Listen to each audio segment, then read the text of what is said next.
Record levels of water pollution events in England. Serious incidents like untreated sewage being discharged into rivers are up 60%. The Environment Secretary says the levels are disgraceful, and campaigners claim rivers are spiralling towards ecological collapse. The Environment Agency says a record number of water pollution incidents took place in England last year.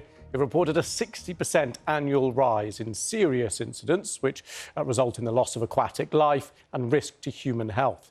The industry body, Water UK, says the performance of some firms has not been good enough. Our environment correspondent, Jonah Fisher, reports. A serious pollution incident is one which has a significant or lasting impact on the natural environment. It might stop people swimming in a river or a lake, or lead to a large number of fish dying, like in this incident in Cambridgeshire. Last year, the number of serious incidents leapt by 60% to 75, with 3 water companies, Thames, Southern and Yorkshire, responsible for the vast majority of them. The incidents, which mostly involved raw sewage being discharged, are, according to the EA, the result of years of underinvestment and are a systemic failure.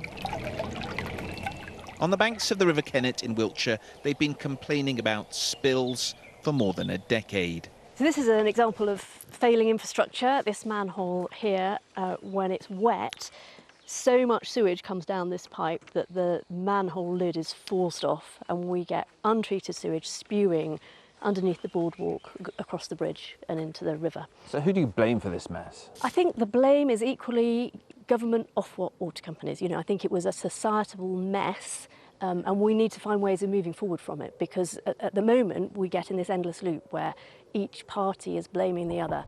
The regulators are under mounting pressure to show they can make the private water companies act in the public interest. Now, in this report, the Environment Agency says it's inspected more than 4,000 water company assets in the last year and found that nearly a quarter of them were in breach of their permits.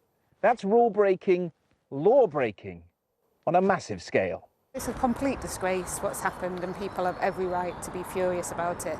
I'm furious about what's happened, and it is clear that regulation isn't working effectively. We've also managed to get £104 billion of investment into the sector, because fundamentally, if we want to stop pollution, we need to invest in improving the infrastructure, which has been left to just fall apart over the last 14 years. Water UK, which represents the water companies, also blamed the regulators, and in particular Ofwat, for, it said, preventing them from investing more. Next week, water and sewage will be centre stage once more as a government-backed review of the industry's failings and how to fix them is published.